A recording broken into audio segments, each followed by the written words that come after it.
नमस्कार, आप देख रहे हैं इंडियन 24 न्यूज और मैं हूं आपके साथ दामोदर शुक्ला। लोकसभा का चुनावी महासमर जहां जारी है तो वहीं बलरामपुर जनपद श्रावस्ती लोकसभा के बलरामपुर जनपद में छठे चरण यानी 25 मई को मतदान होना है। वहीं बलरामपुर जनपद का चुनाव इसलिए रोचक है क्योंकि यहां श्रावस्ती लोकसभा चुनाव होने के साथ साथ गैसड़ी विधानसभा का उपचुनाव भी होना है। वहीं लगातार स्टार प्रचारकों का आना जारी है। लगातार ये देखा जाए तो प्रदेश के उप मुख्यमंत्री ब्रजेश पाठक गैसड़ी विधानसभा में ही आए थे।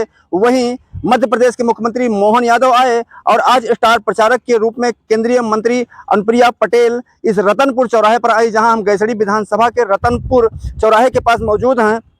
ये कार्यक्रम स्थल है, आप देख रहे हैं। यहीं पे भारी जनसभा थी और तकरीबन 10,000 की संख्या में यहाँ पे कार्यकर्ता आए और केंद्रीय मंत्री अनुप्रिया पटेल के विचारों को सुना। वहीं अनुप्रिया पटेल जो कि एक नेता हैं और पिछड़े वर्ग की नेता हैं, वो केंद्रीय मंत्री हैं और केंद्रीय मंत्री होने के साथ साथ लगातार स्टार प्रचारकों में मानी जाती हैं। वहीं देश के प्रधानमंत्री नरेंद्र मोदी के मंत्रालय में मंत्री रह चुकी हैं, जिसको लेकर हमेशा पिछड़ों का वोट साधने के लिए लगातार ये जानी जाती हैं और अपना दल एस की राष्ट्रीय अध्यक्ष हैं। जहां आज उन्होंने जनता को संबोधित किया और उस संबोधन में उन्होंने विपक्षी सरकारों पर निशाना भी साधा और कहा कि जिस तरह से देश के प्रधानमंत्री नरेंद्र मोदी लगातार देश के हित में अपना कार्य कर रहे हैं और देश को विकसित बनाने के लिए अग्रसर हैं, इसलिए पुनः तीसरे बार नरेंद्र मोदी के नेतृत्व वाली सरकार बनाई जाए, जो पिछड़ों की आवाज को हमेशा आगे पहुंचाते हैं और पिछड़ा वर्ग कल्याण विभाग को उन्होंने दर्जा दिलाया। इसी के साथ साथ उन्होंने पिछड़ों के हित वाली बात तथा नरेंद्र मोदी के द्वारा दी जाने वाली जन कल्याणकारी योजनाओं तथा प्रदेश सरकार के द्वारा दिए जाने वाले प्रधानमंत्री गरीब कल्याण योजना के अंतर्गत अन्न तथा किसान सम्मान निधि समेत तमाम योजनाओं को भी गिनाया। यहाँ पर भारी संख्या में कार्यकर्ता थे जिन्होंने केंद्रीय मंत्री अनुप्रिया पटेल के विचारों को सुना और उन्होंने 25 मई को होने वाले चुनाव में अपने पक्ष में वोट डालने की अपील भी की। इसी के साथ साथ उन्होंने गैसड़ी के विधानसभा उपचुनाव प्रत्याशी शैलेश सिंह सैलू तथा लोकसभा के प्रत्याशी साकेत मिश्रा को अपना भाई बताते हुए कहा कि ये दोनों हमारे भाई हैं, इनके पक्ष में 25 मई को वोट जरूर करें। इंडियन 24 न्यूज के लिए दामोदर शुक्ला, बलरामपुर। को प्राप्त भाई और बहनों, अपना दल और भारतीय जनता पार्टी का गठबंधन उत्तर प्रदेश की राजनीति में सबसे लंबा चलने वाला गठबंधन है और सिर्फ लंबा चलने वाला गठबंधन नहीं है, सबसे सफल गठबंधन है कि नहीं है? यानी आप सबको अपना दल और भारतीय जनता पार्टी का साथ इतना सुहाया। 2014, 2017, 2019, 2022 हमारे विपक्षी गठबंधन को चारों खाने चित्त कर दिया।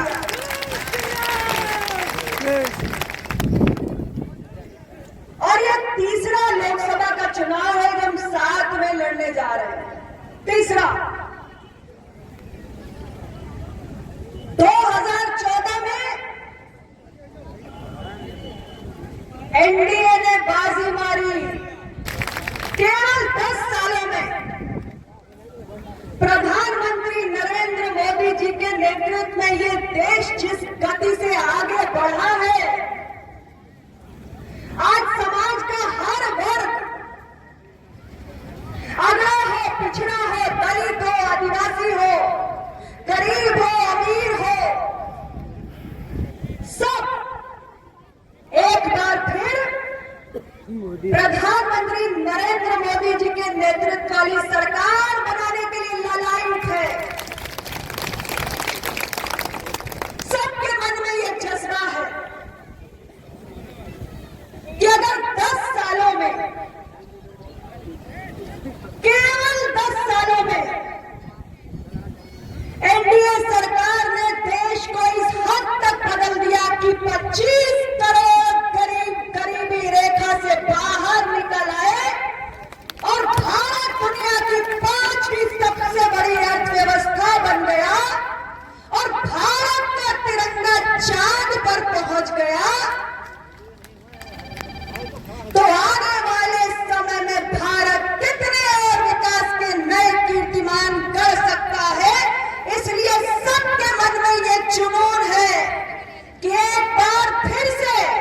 हमें मोदी जी के नेतृत्व में एनडीए की सरकार बनानी है। हमारी सरकार ने न केवल जन कल्याणकारी योजनाएं चलाई, जिनके बारे में मुझसे पूर्व के वक्ताओं ने बहुत विस्तार से आपको बताया होगा। गरीबों को मकान देना, शौचालय बनाना, बिजली का कनेक्शन देना, पीने का पानी देना, स्वास्थ्य का बीमा देना, बैंक का खाता देना, किसान सम्मान निधि देना। लेकिन मैं इससे आगे कुछ बातें कहना चाहती हूं। गरीब कल्याण की ओर तो मोदी जी की सरकार की दृष्टि केंद्रित रही, लेकिन साथ ही हमारी सरकार ने सामाजिक न्याय से जुड़े हुए कई फैसले लेने का काम किया है। एक और 25 करोड़ गरीबों को गरीबी रेखा से बाहर निकालना भी सामाजिक न्याय है। जो लोग आजादी के 75 साल बाद भी भूख से मरते हैं, जिनके पास घर ना हो, बिजली ना हो, पानी ना हो, शौचालय ना हो, बैंक का खाता ना हो, इलाज के लिए पैसे ना हो, उनके लिए आजादी के क्या मायने हो सकते हैं? क्या मायने हो सकते हैं आजादी के? क्या मायने हो सकते हैं लोकतंत्र के? क्या मायने हो सकते हैं संविधान की ताकत के? लेकिन उनके लिए संविधान की शक्ति, वोट की शक्ति, लोकतंत्र और आजादी के मायने हो। इसलिए ये तमाम योजनाएं चलाकर उनके जीवन को बेहतर बनाने का जहां एक और हमारी सरकार ने प्रयास किया, वहीं वंचित, दबे कुचले तबके के हित से जुड़े अनेक फैसले लिए। ऐसी तमाम योजनाएं चलाई जो हमारे दबे कुचले वर्ग के सशक्तिकरण का काम करती है। इस देश के अंदर यूपीए सरकार के 10 सालों के कार्यकाल में कई बार राष्ट्रीय पिछड़ा वर्ग आयोग को संवैधानिक दर्जा देने की मांग उठाई गई और उस वक्त यूपीए सरकार में सामाजिक न्याय की बात करने वाली पार्टियां शामिल थी और उनका झंडा ढोकर भी कुछ लोग आपके बीच में आएंगे। लेकिन मैं आपको बताना चाहती हूं कि यूपीए की सरकार में सामाजिक न्याय की बात करने वाली, पिछड़ों वंचितों के हक की बात करने वाली पार्टियां शामिल होने के बावजूद उन्होंने प्रयास नहीं किया कि राष्ट्रीय पिछड़ा वर्ग आयोग को संवैधानिक दर्जा मिल सके, जिससे उसके पास ऐसी न्यायिक शक्तियां हो कि वो देश के अंदर पिछड़ों के हित से जुड़े हुए किसी भी मसले पर संज्ञान लेकर कोई कार्रवाई कर सके। लेकिन मुझे गर्व है प्रधानमंत्री नरेंद्र मोदी जी की सरकार ने जब ये मांग संसद में उठी, उन्होंने इसकी गंभीरता को समझा और संविधान में संशोधन करके हमारे ओबीसी कमीशन को, राष्ट्रीय पिछड़ा वर्ग आयोग को संवैधानिक शक्तियां देने का विधेयक पारित कराया। हमारे देश में होनहार युवा अगर डॉक्टर बनना चाहते हैं तो उन्हें मेडिकल की नीट की परीक्षा देनी पड़ती है। ये नीट की परीक्षा कौन लेकर आया था? यूपीए की सरकार। लेकिन इस प्रवेश परीक्षा में, नीट परीक्षा में, ऑल इंडिया कोटा में ओबीसी का आरक्षण लागू नहीं था। मैंने माननीय प्रधानमंत्री जी के समक्ष यह विषय उठाया और प्रधानमंत्री जी ने नीट के अंदर ऑल इंडिया कोटा में जो पिछड़ों का आरक्षण है उसको लागू करने का ऐतिहासिक काम किया है। मैं आप सबसे यही कहने आई हूं, ये बदलता हुआ भारत है। ये वो भारत है जिसने परिवर्तन के नए युग में प्रवेश कर लिया है। ये वो भारत है जहां आज हर किसी के लिए एक खुशहाल जीवन जीने के अवसर है और आगे हम बहुत कुछ करना चाहते हैं इस देश को बदलने के लिए। एक बहुत बड़ा स्वप्न देखा है हमने 2047 तक भारत को एक विकसित राष्ट्र बनाए। अब दुनिया के बड़े बड़े देशों की चर्चा करते हैं, अमेरिका बहुत बड़ा देश है, फलाने बहुत बड़ा देश है। हम तो अभी धीरे धीरे बढ़ रहे हैं, विकासशील है, India is a developing nation. अरे 75 साल निकल गए, 75 साल निकल गए, कब तक सुने India is a developing nation. प्रधानमंत्री नरेंद्र मोदी जी की सोच है कि भारत अब डेवलपिंग नहीं डेवलप्ड बनेगा, विकासशील नहीं विकसित बनेगा। मैं मंत्री परिषद की सदस्य हूं, मैं मंत्री परिषद की सदस्य हूं, इसलिए आपको कह रही हूं पूरी जिम्मेदारी के साथ। जब प्रधानमंत्री जी अपने चुनावी भाषण में कहते हैं कि अब तक जो मेरी सरकार ने किया, क्या किया, क्या किया? अब तक ये किया 10 करोड़ बहनों को गैस का सिलेंडर दे दिया, 13 करोड़ गरीबों को नल से जल दे दिया, 51 करोड़ लोगों के बैंक में खाते खुलवा दिए, 50 करोड़ लोगों को स्वास्थ्य का 5 लाख का बीमा दे दिया, 80 करोड़ लोगों को मुफ्त अनाज दे दिया, और ये सब करके 25 करोड़ लोगों को गरीबी से बाहर निकाल दिया। बड़े पैमाने पर देश में बुनियादी ढांचा खड़ा कर दिया। तभी जो राष्ट्रीय राजमार्ग देश में 96,000 किलोमीटर हुआ करता था, 10 सालों में 1.5 लाख किलोमीटर बनकर तैयार हो गया। तभी देश में केवल 2014 के पहले का आंकड़ा दे रही हूं, पूरे देश में केवल 384 मेडिकल कॉलेजेस हुआ करते थे। आज 10 सालों में 700 मेडिकल कॉलेजेस बनाकर खड़े कर दिए। 2014 के पहले 400 विश्वविद्यालय होते थे, हमने 1100 विश्वविद्यालय बनाकर खड़े कर दिए। देश के अंदर 5 शहर मेट्रो से जुड़े थे, हमने 20 शहरों को मेट्रो से जोड़ दिया।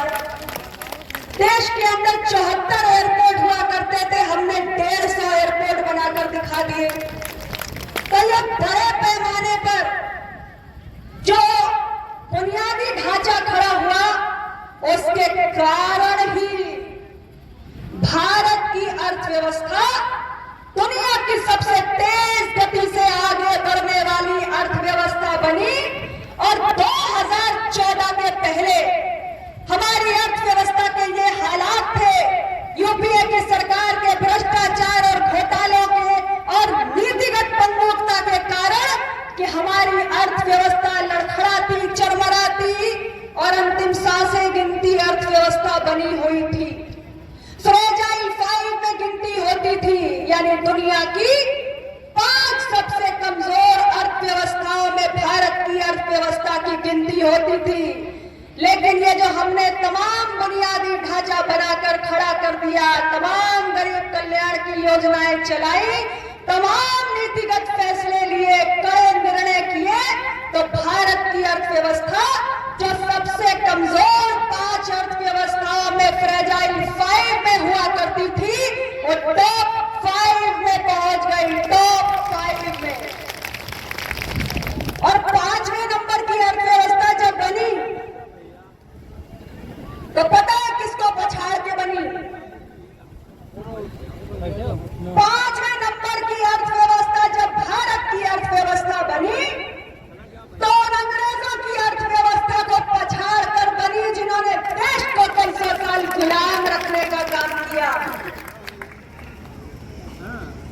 इसलिए साथियों, मैं आपसे कहना चाहती हूं कि भारत परिवर्तन का, विकास का, तरक्की का एक नया अध्याय लिख रहा है।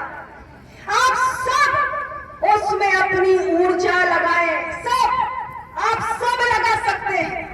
भारत की अर्थव्यवस्था जितनी मजबूत होगी, भारत अगर विकसित देश बनेगा, तो तमाम जो हमारे दबे कुचले वंचित गरीब यहाँ पर मौजूद हैं, आपके जीवन में परिवर्तन आएगा, खुशहाली आएगी। अरे जब अर्थव्यवस्था मजबूत होगी तो सरकार का खजाना मजबूत होगा, जब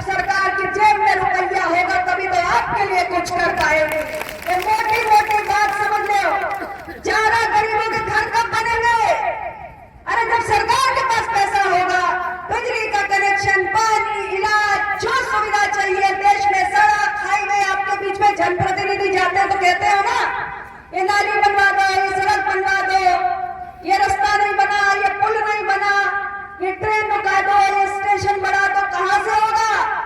ये तभी होगा जब देश की अर्थव्यवस्था मजबूत होगी और हमारी सरकार, हमारा गठबंधन अर्थव्यवस्था को उन ऊंचाइयों पर ले जाना चाहता है। जब हम कहते हैं कि हम आने वाले समय में बस 2-3 साल के अंदर अंदर यानी हमारे तीसरे कार्यकाल में भारत की अर्थव्यवस्था को दुनिया की तीसरी सबसे बड़ी अर्थव्यवस्था बनाना चाहते हैं, तो ये हमारे खोखले दावे नहीं है, तैयार कर ली है। मैं मंत्री परिषद की सदस्य हूं, इसलिए आपको जिम्मेदारी से कह रही हूं। जब प्रधानमंत्री जी कहते हैं कि अभी तक जो मैंने दिखाया वो ट्रेलर था, मैं कह रही हूं पिक्चर अभी बाकी है। अभी चुनाव के परिणाम नहीं है, लेकिन सरकार गठन के तुरंत बाद अगले 100 दिन काम क्या करना है ये कार्य योजना हमने बना डाली। जो करना चाहता है ना जनता के लिए, वो इंतजार नहीं करता, जिसको करना है वो बस छुट जाता है, अपने आप को खपा देता है, और हमारी करने की इच्छा शक्ति प्रबल है। इसलिए हम चुनावी परिणाम का इंतजार नहीं कर रहे, हमने कार्य योजना बना ली, क्योंकि हम देश की अर्थव्यवस्था ऊंचाइयों पर ले जाने के लिए प्रतिबद्ध है। देश के गरीबों, वंचितों, दबे कुचलों के जीवन को बदलने के लिए प्रतिबद्ध है, और ये होकर रहेगा। 140 करोड़ भारतीयों का आशीर्वाद है, ये होकर रहेगा। मैं पूरी जिम्मेदारी के साथ कह रही हूं कि तीसरी बार ये होने जा रहा है, उस ताकत से होने जा रहा है जो भारत के संविधान ने आपको दी है, आपके एक वोट की ताकत। ये केवल आपका अधिकार नहीं है, बल्कि आपका सबसे बड़ा कर्तव्य है। भारत दुनिया का सबसे बड़ा लोकतंत्र है। 140 करोड़ की आबादी में लोकतंत्र को जिंदा रखना भारत की तमाम विविधताओं के बीच कोई मजाक नहीं होता। दुनिया के तमाम देश हैरान है कि 140 करोड़ की आबादी वाले इस देश ने कैसे लोकतंत्र को जिंदा रखा हुआ है। ये हमारे संविधान की ताकत है, और ये आप सबकी ताकत है। आपको एहसास है कि वोट देना कितना अहम कर्तव्य है, और आप अपने इस कर्तव्य के पालन में 1 इंच भी पीछे ना छूटे, इसलिए हम सब आपके बीच में आए। ये मेरे दोनों भाई, मैं इनके लिए आपसे वोट की अपील करने आई, और खासतौर से मेरे सारे लोग, मेरे अपना दल के परिवारजनों से मैं कहने आई, आपकी पार्टी अपना दल मिर्जापुर में चुनाव लड़ रही है, रॉबर्ट्सगंज में चुनाव लड़ रही है, और आपकी पार्टी से आपका सम्मान है। आपकी पार्टी आपकी आवाज उठाती है कि नहीं उठाती है भाई? उठाती है ना? बरौल में ही कब ब्रेक को देखकर ईवीएम का इतना बटन दबाइएगा, इतना बटन दबाइएगा, इतना बटन दबाइएगा कि मेरे दोनों भाई रिकॉर्ड मतों से जीतकर उत्तर प्रदेश की विधानसभा और देश की लोकसभा में पहुंचेगा।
है, बहुत कीमती है।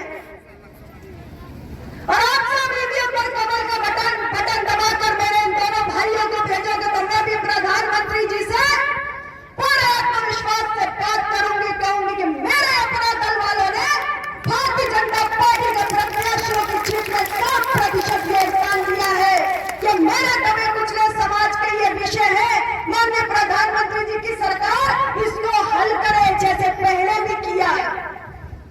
आपकी आवाज उठाने का काम अपना दल करेगा, इसलिए आप कमल के फूल में प्लेट को देखकर आने वाली 25 तारीख को ज्यादा से ज्यादा बटन दबाकर आप दोनों लोगों को यहां से भारी मतों से विजयी बनाकर भेजे। इतना ही कहते हुए आप सबका बहुत बहुत धन्यवाद।